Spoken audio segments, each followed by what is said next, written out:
Boa noite, feliz sábado também a todos vocês. Essa apostila, não sei quantos aqui estão estudando, essa apostila está maravilhosa, né? Basicamente são alguns textos, né, da palavra de Deus e alguns comentários retirados de pontos específicos de Ellen White, que ela vai falando sobre o tema que é tratado naquele ponto. E são textos muito bem selecionados. Quem está acompanhando é uma maravilha. Se você, por acaso, não tem a revista, por exemplo, no sábado que foi entregue a revista, eu não pude vir, mas nem por isso deixei de estudar. Coloquei lá na internet assim, ó, revista 10 dias de oração. Está lá, para o adolescente, para a criança e para o adulto. Então, todo mundo pode estudar essa revista. E não deixe de estudar, irmãos. É maravilhoso o foco na família, né? Semana passada, não. Ontem, o tema foi primeira família em primeiro lugar, algo do tipo, né? E eu tirei alguns textos, quer dizer, 2 textos de ontem, porque eu achei muito interessante esses textos que estavam lá. É sobre o tema de ontem, mas é muito pertinente também para o que a gente vai estudar hoje. E eu vou ler aqui para os irmãos, né, antes da gente entrar no tema de hoje, que é o segredo da felicidade da família, o de hoje. Mas o de ontem trouxe 2 textos interessantes do Espírito de Profecia. Eu quero ler com você. Olha só. A juventude e a infância de hoje determinam o futuro da sociedade. E o que esses jovens e essas crianças vão ser dependem do lar. Uma coisa interessante. Muitas vezes eu vejo alguns pais dizendo: olha só como está a juventude de hoje. Olha só como está os jovens de hoje. Na minha época não era assim. Mas será que esses pais já não pensaram que eles podem diretamente ser responsáveis por parte disso? Qual foi a criação que esses pais deram para os seus filhos? Será que a criação que foi dada a esses jovens, às vezes até os filhos dele, não é o motivo deles estarem daquela maneira? Se eles tivessem criado os filhos deles, como eles foram criados, será que a educação deles e o futuro deles não seriam diferentes do que são hoje? Uma coisa a se pensar. A falta de boa educação em casa pode ser responsabilizada pela maior parte das enfermidades, de miséria e a criminalidade que a humanidade sofre. Se a vida doméstica fosse pura e verdadeira, se os filhos que saem do lar estivessem devidamente preparados para enfrentar as responsabilidades da vida, seus perigos as responsabilidades da vida e seus perigos, que transformação o mundo experimentaria. Se as crianças saíssem de casa bem educadas, com responsabilidade e principalmente com orientação cristã, que mundo diferente nós teríamos? O mundo está assim hoje, porque os valores da família foram abandonados. O que é uma família? Hoje em dia, qualquer coisa é uma família. Como se procede numa família? De qualquer jeito se procede numa família hoje em dia. Pais abandonam seus lares, mães abandonam seus lares. E o resultado está aí. Filhos e filhas sem a devida educação fazendo a nossa sociedade. E é muito disso que traz a nossa sociedade do jeito que ela está hoje. E outra coisa, outro texto muito importante. Diz assim: o mundo não precisa tanto de mentes brilhantes como de homens bons, que seja uma bênção na própria família. O apelo é: façam o culto no lar. Orem com seus filhos. Leiam a Bíblia com seus filhos. Esse último texto que eu li está em Obreiros Evangélicos, página 204. E diz, eu vou repetir porque isso me prendeu muito. O mundo não precisa tanto de mentes brilhantes como de homens bons, que sejam uma bênção na própria família. Ou seja, o mundo não precisa de Bill Gates, não precisa de Elon Musk, não precisa de nenhuma dessas mentes brilhantes. Podemos pegar nomes do passado, como Henry Ford, ou qualquer outras mentes brilhantes que passaram pela nossa vida, pela nossa história. Precisamos de homens bons no lar. E quando digo homens, são homens e mulheres, né, que conduzam a sua família no caminho certo. Porque mentes brilhantes podem criar carros que se pilotam sozinho, computadores, sistemas operacionais, eles podem fazer tudo isso, isso é muito útil para a nossa vida, mas homens bons, que sejam uma influência, uma bênção no seu próprio lar, criam filhos para não serem ladrões, criam filhos para serem úteis na sociedade, criam filhos que não sejam corruptos, criam filhos e filhas que sejam servos do Senhor. Pelo menos foi isso que eu entendi de ontem. Passando para hoje, o segredo da felicidade da família. Eu separei alguns pontos que são o segredo para a felicidade da família, e eu vou dissecá-lo aqui com os irmãos hoje. Antes de começarmos a ler a Bíblia aqui, que o primeiro ponto do texto de hoje é um texto da Bíblia, eu gostaria de orar com os irmãos. Oremos. Santo querido Deus, amado Pai, poderoso, eu peço que neste momento o Senhor esteja aqui comigo, ó Deus. Eu falando aqui, ó Deus, é só mais um ser humano dizendo palavras ao vento. Porém, inspirado e ajudado pelo Teu Espírito Santo, auxiliado por Ele em mim, e através dos irmãos que estão aqui na igreja me ouvindo, ó Deus, temos muito poder. Nós podemos aqui, ó Deus, abrir a Tua palavra e entendê-la, ouvir e praticá-la. Por favor, esse é o objetivo de hoje. Nos ajuda nesse estudo, em nome de Jesus. Amém. Irmãos, na apostila lá, no dia de hoje, tem o tema O Segredo da Felicidade da Família. Traz vários pontos, eu separei aqui 4 pontinhos que eu achei relevante. Eu acho que tinha mais 1 ou 2 lá, mas eu trouxe aqui os que eu achei mais interessantes. Também se eu trouxesse tudo, não ia dar tempo, né? O primeiro ponto eu designei como oração, e eu peguei como texto base da Bíblia, Deuteronômio capítulo 6, abra a Bíblia de vocês em Deuteronômio é o 5º livro da Bíblia, né? O último livro do Pentateuco. Deuteronômio é uma palavra que significa repetição de leis, porque em Deuteronômio, Josué começa a repetir um monte de lei, um monte de preceito que ele já falou em Êxodo, em Levíticos e em Números. E aqui ele repete bastante coisa, tá bom? Deuteronômio capítulo 6, versículo 4 até o 9, diz o seguinte: Ouve, Israel, o Senhor nosso Deus é o único Senhor. Amarás, pois, o Senhor teu Deus de todo o teu coração, de toda a tua alma e de toda a tua força. Essas palavras que hoje te ordeno estarão no teu coração. Olha só, para quem gosta de estudar língua portuguesa, para quem é pedagogo aí, nós vamos entender que essa frase aqui é imperativo. Deus não está falando assim, talvez se você quiser, talvez se você pensar, é uma ordem, imperativo. Elas estarão no seu coração, e tu as inculcarás a teus filhos, e delas falarás, assentado em tua casa, e andando pelo caminho, e ao deitar-te, e ao levantar-te, também atarás como sinal na tua mão, e serão por frontal entre os olhos, e as escreverás nos umbrais de tua casa e nas tuas portas. Ou seja, é para você estudar a palavra de Deus, quando você deitar, quando você levantar. Se você puder, você coloca um quadro na porta da sua casa com as leis de Deus. Se você puder, você coloca uma fitinha no teu braço com um lembrete para você orar, para você ler a palavra de Deus, para que você não se esqueça e para que você inculcar é colocar na cuca, na cabeça dos seus filhos essas coisas. E o que isso tem a ver com oração? Quando esse texto aqui vem falando, mais especificamente para você ouvir a Deus e a sua palavra, ele tem um princípio básico, faça, pratique, e aí os seus filhos vão fazer e praticar. Vendo você fazer, porque o antigo provérbio, faço o que eu digo e não faço o que eu faço, não funciona. Não é que ele não funciona mais, ele nunca funcionou. O exemplo tem um poder tremendo.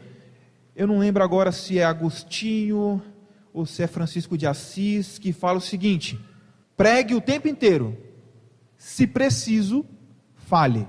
Se preciso, fale. Ou seja, haja como um cristão, haja como um filho de Deus, falando, comendo, andando, se vestindo, e você estará pregando. Então, como eu quero que os meus filhos orem, como eu quero que eles aprendam de Deus, estudem a sua palavra, se eu não faço isso em casa, se eu não dou o exemplo e o preceito? Olha só o texto que eu tirei da apostila, diz assim: precisamos tomar tempo para orar, e ao orar, crer que Deus nos ouve, porque muitas vezes nós oramos, já pensando que a oração não passa do teto, Às vezes nós oramos já desanimados, já oramos cansados, dormindo, deitado. Não, ore e ao orar, creia que Deus te ouve, porque Ele diz que quando você clamar, Ele vai ouvir. A mão de Deus não está encolhida. Então ore crendo nisso. Talvez nem sempre tenhamos a sensação de uma resposta imediata, mas é então que a fé é provada. Somos provados para ver se confiaremos em Deus e se teremos uma fé viva e inabalável. Lembra de Jó? O que fazia Jó de errado? Nada. E às vezes você também está, não vou dizer que você está igual Jó, né? Reto, que se desvia do mal, né? Que tem um coração puro, não vou dizer que você está assim. Quem sabe que Deus queira que você esteja assim, mas muitas vezes você fala assim, poxa, estou na minha caminhada cristã, estou procurando fazer tudo certinho, mas a minha oração não chega, não é atendida. Aqui está dizendo que muitas vezes é para ver se você realmente confia em Deus. Está orando há um tempo e Deus não tem te respondido. Começou a orar, ouviu só silêncio e falou, nem vou mais orar por isso. Deus não me ouve, Deus não me responde. Você foi reprovado no teste para ver se você confia em Deus. Insista, persista, ore novamente, peça novamente, não é pecado. Tem algumas pessoas que interpretam mal o texto lá de Mateus, que diz que fala para não orar como gentil, com vãs repetições. Isso não quer dizer que você não possa repetir uma oração, você pode. Quer o maior exemplo disso? Jesus Cristo, quando ele estava lá no Getsemane, lá no Monte das Oliveiras, ele orou, e foi atrás dos discípulos, chegou lá, eles estavam dormindo, e falou, poxa, vocês não puderam nem uma hora vigiar comigo, e orar comigo? E o texto diz que ele voltou e fez a mesma oração. Jesus repetiu uma oração, Jesus é o nosso maior exemplo. Peça de novo, ore outra vez, e até que Deus te responda positiva ou negativamente, porque às vezes ele vai dizer não. Confie em Deus, porque se ele disse não, não é a melhor resposta. Não pare de orar, continue insistindo. Próximo preceito, irmãos, falamos aqui de oração. Agora, outro ponto que eu tirei da apostila que é importantíssimo é estudo da palavra. Irmãos, igual o pastor Aguinaldo falou ontem, eu vou fazer algumas perguntas aqui, não responda, pergunta retórica, pense, medite. Começou o seu ano bíblico esse ano? Alguns sim, outros falaram sim na cabeça, outros falaram não na cabeça. Começou o seu ano bíblico? Beleza. Continuou com o seu ano bíblico? Já é outra pergunta, né? Porque começar é uma coisa, né? Quando chega ali em Êxodo, começa a falar assim que o tabernáculo tinha não sei quantos côvados de distância, e aí a madeira era cipreste, você começa a não entender nada, você desanima, né? Quando chega em Números e começa a falar que Josué era filho de fulano, que era filho de ciclano, você desanima. Continuou lendo a Bíblia? Próximo ponto. Insista, persista, lendo a Bíblia também. Por quê? Por quê? João 5. Já tem a resposta na própria Bíblia. Capítulo 5 do Evangelho de João. João, discípulo amado, o mais jovem de todos. O único evangelho que não é sinótico, quer dizer, os outros 3 evangelhos são bem parecidos. Mateus, Marcos e Lucas são evangelhos muito parecidos. Porém, João ele tem um outro foco. Ele tem uma outra intenção, que é provar que Jesus é Deus, e é por isso que ele vem escrito de uma maneira diferente, uma linguagem diferente. E aqui no livro de João, no capítulo 5, no versículo 39 e 40, diz o seguinte: examinai as Escrituras, porque julgais ter nelas a vida eterna, e são elas mesmas que testificam de mim, contudo, não quereis vir a mim para terdes vida. Olha só que interessante. Jesus parece que sabia que ele não estava lendo a Bíblia, né? Que ele fala assim, lê a Bíblia, porque elas testificam de mim, certo? Né? E elas contêm a vida eterna, mas vocês não querem ter vida. Por quê? Porque vocês não estão lendo a Bíblia. Leia a Bíblia. Eu estava viajando com a Érica, eu não lembro se foi... Bem, a gente estava viajando, não lembro para onde que era, e durante um trecho, alguém fez um trabalho muito legal, que a cada, 500 metros, 1 quilômetro mais ou menos, tinha uma plaquinha, leia a Bíblia. Jesus te ama. A palavra da Bíblia salva. Durante o tempo, não sei se você lembra disso aí, né? Ela lembra. E E um trecho assim, acho que eu andei uns 5 minutos e estava lá, essas plaquinhas, para você ver. Deus, Ele manda mensagem de tudo que é jeito. Eu não lembro se na época eu estava ou não estava lendo a Bíblia, para ser sincero, não lembro nem quando que foi isso, mas se eu não estivesse lendo a Bíblia, imagina só, né, Deus falando comigo de várias maneiras. Hoje Ele está falando com você, leia a Bíblia, e mais importante que isso, leia a Bíblia em casa, porque esse 10 dias de oração tem foco na família, e nós temos que ler a Bíblia com os nossos parentes, com os nossos entes. Olha só o que tem, um textinho que eu tirei da apostila, está em Fundamentos da Educação Cristã, página 384, diz o seguinte: na educação de nossos filhos, não devemos deixar de lado as grandes verdades da Bíblia, supondo que, olha só, supondo que a escola sabatina e os pastores farão a obra que nós negligenciamos. Ou seja, não é para você trazer seu filho para a escola sabatina e para assistir o culto e achar que a palavra de Deus está no coração dele. Não está. Isso aqui é um complemento. Quem educa é pai e mãe. Quem ensina Bíblia e religião é pai e mãe. A igreja tem um papel importante nisso? Tem. Mas o principal papel disso é da família. Por quê? Se eles não verem vocês estudando a Bíblia e lendo a Bíblia, eles não vão estudar a Bíblia e não vão ler a Bíblia. Por quê? O exemplo fala muito mais alto do que as atitudes, né? Falam muito mais alto do que a voz, do que a garganta. Pregue o tempo inteiro. Se preciso, se necessário, fale. Continuando a leitura. A Bíblia não é intocavelmente sagrada e sublime a ponto de não poder ser aberto todos os dias e estudado cuidadosamente. Aqui nós não temos esse misticismo, mas tem algumas religiões que acham que a gente não pode ler a Bíblia em casa. A Bíblia é um livro muito sagrado, só pode ser lido na igreja. Não! É um livro para ser lido todo dia, em casa, no metrô, aonde você estiver, quando você puder. O conhecimento que as crianças e os jovens precisam adquirir para ser úteis nessa vida e que podem levar consigo para a vida futura, está na palavra de Deus. Irmãos, você quer, vamos supor aqui que tem alguém aqui que está querendo se formar em letras, né, que vai estudar a língua portuguesa, língua estrangeira, vamos supor que tem alguém aqui que quer se formar nisso. Vai ler a Bíblia.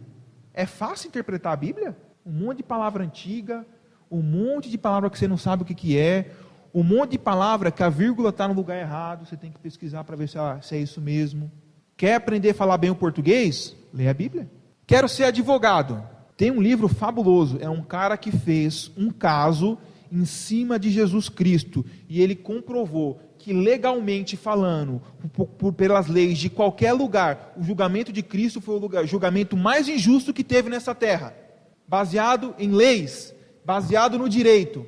Olha aí, você tem de tudo lá, irmãos. É claro que você tem que estudar, tem que procurar, tem que cavar, não está na superfície, está lá no fundo.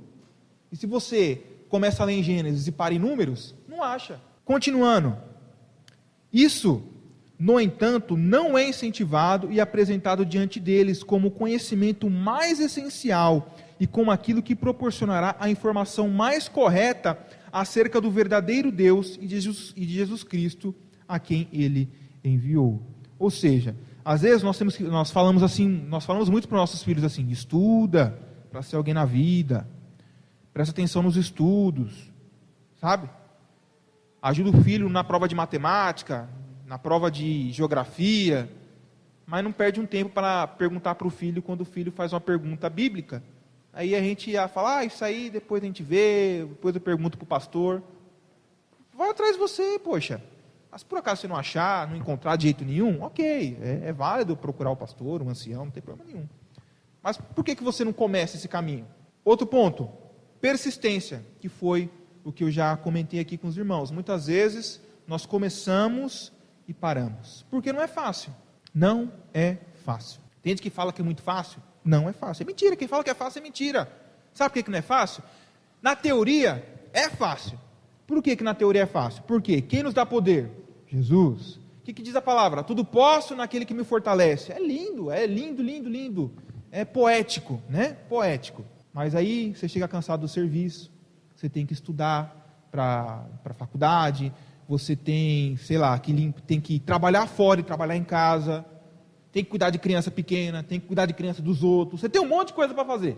E aí, quando você fala assim, não, vou fazer o culto todo dia, aí você começa na primeira semana, você faz o culto todo dia, bonitinho, aí na segunda semana fala assim, poxa vida, mas eu tô aqui atrasado para tal coisa, eu faço quando eu voltar. Não faz. Amanhã eu faço. Não faz. E aí você vai deixando de lado, e aí quando você vê, já não é. Por quê? Aquilo não é importante na sua vida. Tem uma coisa que eu sempre gosto de comentar quando eu estou conversando com o Sérgio ou com os jovens, que é uma coisa que eu acho muito interessante. Na vida, você pode ver um judeu e um muçulmano. A gente tem algumas coisas que eles falam, que eles fazem, que a gente acha meio bizarro. Por exemplo, você pega um judeu ortodoxo, se você for no prédio desse judeu, e ele tiver mais de 5 andares, o elevador para em todos os andares, todos. Por quê? Porque o judeu, ele não pode fazer isso aqui, ó. Eu quero ir no 5º andar, no 6º andar. Ele não pode, porque ele está trabalhando no sábado. Se a luz está acesa, ele não pode apagar. Então, quando dá lá 5h30, 6 horas, a luz fica acesa, porque ele não pode acionar o botão. Porque de lá no mandamento diz, nem teu servo, nem tua serva, né? Então, o servo dele, o botão no caso, não pode trabalhar. Compreende? Está correta a interpretação dele? Não. Mas ele acredita naquilo e vive aquilo. O muçulmano, ele tem uma época do ano lá, que ele faz o jejunzinho dele. Eu gosto de futebol, e aí eu estava lendo uma notícia que estava tendo uma partida de futebol e o juiz era um muçulmano ortodoxo. Quando acaba o jejum, eles têm que comer. O cara parou a partida. Espera aí. 22 jogadores, comissão técnica, reserva, torcida, todo mundo esperou. O cara pegou, foi lá, se ajoelhou, virou para Meca, orou, comeu e voltou para apitar a partida. Qual é a diferença deles para nós? A religião deles é prioridade na vida deles. Lembra que o pastor Aguinaldo falou ontem aqui? Buscar em primeiro lugar o reino do céu. Aí todas as outras coisas serão acrescentadas. Nós estamos buscando todas as outras coisas e depois querendo entrar no reino dos céus. A gente está invertendo as coisas. João 15. Você está no capítulo 5, avança aí 10 capítulos. João 15, versículo 17. Eu acho que eu separei o versículo errado, viu, irmãos? 15, João 15, 17. Não é isso. Talvez seja o 7. É o 7, olha só. João capítulo 15, versículo 7. E se permanecerdes em mim, e as minhas palavras permanecerem em vós, pedireis o que quiserdes e vos será feito. Muitas vezes, está aqui uma solução do problema lá de cima. Falamos o quê? Que temos que orar, certo? E às vezes nós oramos e não somos atendidos. Por quê? Tu não está ligado na videira, irmão. Está longe de Deus. Deus nem te conhece às vezes.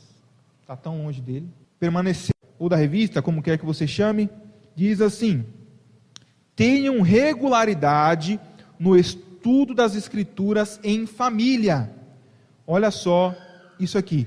Deixem de lado qualquer coisa temporal. Para de lavar a louça. Para de assistir televisão, de ver o vídeo no YouTube, de estudar. Deu a hora que você marcou para fazer. Marca uma hora certinho, ó. Que hora que está todo mundo em casa? É 6h30? É 7 horas? Cada dia na semana é 1 hora? Marca o horário. Esse horário nós vamos estudar a Bíblia. Deu horário para tudo. E vai fazer o que tem para fazer. Por quê? Porque a louça você pode lavar depois. O estudo você pode continuar depois. A não ser que você esteja na sala de aula. E não dá para você parar, até porque você não vai fazer o estudo lá. Mas é online. Pausa. Sei lá. Dá um jeito. A gente dá um jeito para tanta coisa. Para Deus nunca tem. Para tudo e vai fazer o culto. Mas se certifiquem de estarem alimentados com o pão da vida. Não permitam que o estudo doméstico seja interrompido por causa de visitas. Isso aqui acontece muito. Está na hora do teu culto, aí está lá tua cunhada, está lá o teu irmão, está lá a amiga da tua filha, a amiga do teu filho. A visita é eles que se adequam à regra da casa, não o contrário. A casa é sua. Eles estão na sua casa. Vão ser bem tratados, é lógico. Mas a regra vigente é a da sua casa. Aqui na casa a gente estuda a Bíblia todo dia às 7 horas da noite. Então quem estiver lá em casa, ou estuda a Bíblia, ou vai passear, certo? Se chegarem durante o culto, as visitas, convidem as visitas para tomar parte nele. Mostrem que vocês consideram mais importante obter conhecimento da palavra de Deus do que obter lucros ou prazeres mundanos. Porque às vezes a conversa está gostosa, às vezes a companhia é legal, e aí deu hora do culto, você não quer quebrar o clima. E qual que é a sua prioridade? A visita. Não façam isso. Último ponto, e aqui já vai com propaganda já, que é valorizar o espírito de profecia. E a propaganda é a seguinte, estava conversando com a Esther, e nós vamos ter uma série de 4 cultos jovens aí, que nós vamos falar sobre o espírito de profecia. O que é o espírito de profecia, aonde que ele está na Bíblia, por que nós acreditamos nele como adventista do sétimo dia, quem foi Ellen White, o que ela escreveu, ela é santa, ela não é santa, o que acontece no espírito de profecia. Vamos aí divulgar em breve aqui nos anúncios, quando vai acontecer, as datas, os horários, tudo certinho. Então, você que tem dúvida sobre o espírito de profecia, não perca, vão ser aí 4 sábados, vão acabar dando 5 semanas, porque tem um sábado no meio aí, que vai ter uma outra programação de um outro ministério que já está agendado, a gente não pode passar por cima, respeitamos todos os ministérios, certo? E aí vão ser quatro blocos e vão dar 5 semanas, porque no meio vai ficar quebradinho aí, mas o conteúdo será excelente. 2 Crônicas, você estava lá em João, volta para o Antigo Testamento, olha lá. Quem está fazendo o ano bíblico sabe onde está Crônicas. Quem não sabe, Deus tem misericórdia e vai procurando aí, está lá para o lado de Samuel, lá de Reis, é ali pertinho ali. 2 Crônicas, capítulo 20 e o versículo 20 também. O que diz 2 Crônicas, versículo 20, capítulo 20, versículo 20? Diz assim: pela manhã cedo, se levantaram e saíram ao deserto de Tecoa. Né? Aqui depois, se você quiser ler o capítulo inteiro, você vai entender o contexto do que estava acontecendo aqui. Mas Josafá, que era o rei de Israel na época, estava se reunindo para uma guerra. Né? E aí ele foi falar com o povo. Né? E diz assim: ao saírem eles, pôs-se Josafá em pé e disse: ouve-me, ó Judá, e vós, moradores de Jerusalém, crede no Senhor vosso Deus, e estareis seguros. Crede nos seus profetas, e prosperareis. Temos profeta na nossa igreja? Lemos os nossos profetas? Não estamos lendo nem a Bíblia. Vamos valorizar o espírito de profecia, irmãos.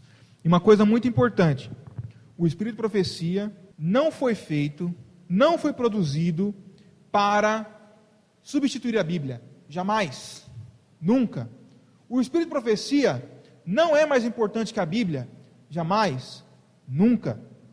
Outra coisa importante: o espírito de profecia não foi dado para explicar a Bíblia. Não foi. É uma coisa para ajudar no estudo da Bíblia. Se você precisar do espírito de profecia para explicar a Bíblia, você está tirando o Espírito Santo do foco. Porque quem explica a Bíblia é quem inspirou a Bíblia, que é o Espírito Santo. Aí quando tu tem o Espírito Santo do teu lado, o Espírito de profecia junto, aí fica legal, aí fica bom. Tu pode muito bem não ler o Espírito de profecia. Crede em Deus, estareis seguros. Entretanto, crede nos seus profetas e prosperareis. Alcançará uma visão além. O Espírito de profecia traz conselhos de tudo que é tipo. Você foi eleito para ser líder da escola sabatina? Conselho sobre escola sabatina. Está lá. Mordomia? Conselhos de mordomia. Ancião? Conselho para ministeriais, para anciões, tem lá também. Pastor? Membro de igreja? Testemunhos para a igreja. 9 volumes. Tem orientação de tudo que é tipo. Quero namorar? Cartas para jovens namorados. Vou casar? O lar adventista. Fundamentos do lar cristão. Vou ter filho? Orientação da criança. Tem conselho de tudo que é tipo. Gosto de ouvir música? Conselho de música. Tem tudo. Um montão de livro. E a gente, como diz Oséias, morrendo por falta de conhecimento. Esse aqui é o último ponto, tá, irmão? Já estamos acabando. Esse último trecho que eu vou ler, também que eu tirei da apostila, diz assim: os volumes do Espírito de Profecia devem estar em toda a família e ser lidos em alta voz no círculo familiar. Os testemunhos contêm instruções que servem para todos, tanto para os pais como para os filhos. O tempo deve ser consagrado à leitura das Escrituras e de outros livros interessantes que comuniquem conhecimento e bons princípios. Texto tirado da revista Review and Herald, de 26 de dezembro de 1882. Irmãos, e olha, não tem desculpa, viu? tem mais ou menos uns 6 meses, tem a casa, ela faz uma promoção, acho que é lá para outubro, setembro, eu não lembro qual que é o nome que eles dão, acho que é primavera ou de outono, promoção de outono, não lembro agora. Eu comprei 6 livros do Espírito de Profecia, um box, bonitinho, na caixinha, bem feitinho, R$10. 10 contos você não compra nem um livro hoje em dia. Ano retrasado, 2019 também. Mas eu não entendo o que a irmã Ellen White fala, que ela fala umas palavras difíceis, ela fala conjectura, ela fala opróbrio, ela fala os negócios que eu não entendo, eu não sei o que significam essas palavras, não tem problema, saiu um conjunto com o Espírito de Profecia na língua de hoje, não é mais o inglês de 1800 e bolinha, que quando ela escreveu 1880, 1890, 1910, não, linguagem de hoje, facinho. Mas tô duro, tá difícil, tá tudo em PDF. A gente gosta de arrumar desculpa, né?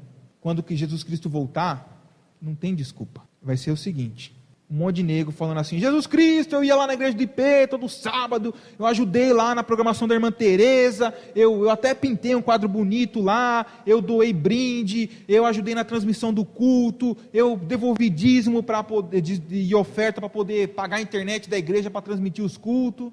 Aí Cristo vai olhar para você e fala assim, não vos conheço, não sei quem é você. Por quê? Porque você não orava para falar com ele, você não lia a Bíblia, que é onde testemunhava dele. Lembra o que Jesus falou? Leia a Bíblia, porque elas testemunham de mim e tem a vida eterna.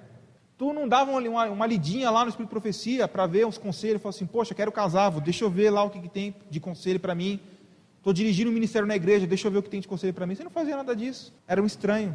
Irmãos, eu espero que vocês tenham lido tudo que eu falei aqui hoje, né, na apostila de vocês, e acima de tudo, que vocês pratiquem tudo isso, né? Orem, leiam a Bíblia, persistam em oração e na leitura e não negligenciem os testemunhos. Amém? Oremos.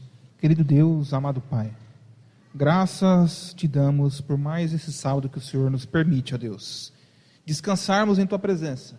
Obrigado porque o Senhor, em Tua infinita bondade, criou um dia para descansarmos, ó Deus. A mensagem que foi cantada aqui, ó Deus, foi muito pertinente. Que nós possamos orar, ó Deus, e entender que às vezes o silêncio é a melhor resposta. É difícil. Parece que estamos falando sozinho. Mas o Senhor nos compreende mais do que nós mesmos. O Senhor nos formou do pó e conhece cada molécula que forma o nosso corpo, cada pensamento que passa pela nossa mente. Nos ajuda a confiar em Ti, ó Deus. Nos ajuda a confiar, ó Deus, que quando o Senhor romper o silêncio e porventura disser um não, que nós continuemos confiando em Ti, ó Deus. Porque se o Senhor disse não, foi por amor, ó Deus. O Senhor já fez de tudo para nos salvar. Tudo. Virou homem, se humilhou, morreu, mas ressurgiu. E o Senhor nos pede coisas simples, ó Deus, e não é por motivos egoístas. O Senhor pede a nós, orem, clamem a mim, e eu vos ouvirei com amor, com carinho. Leiam a minha palavra, estudem os meus princípios, e vocês terão vida.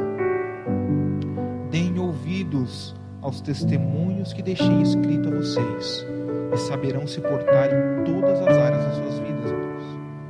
Senhor, que desculpa daremos quando o Senhor voltar? Que não sabíamos?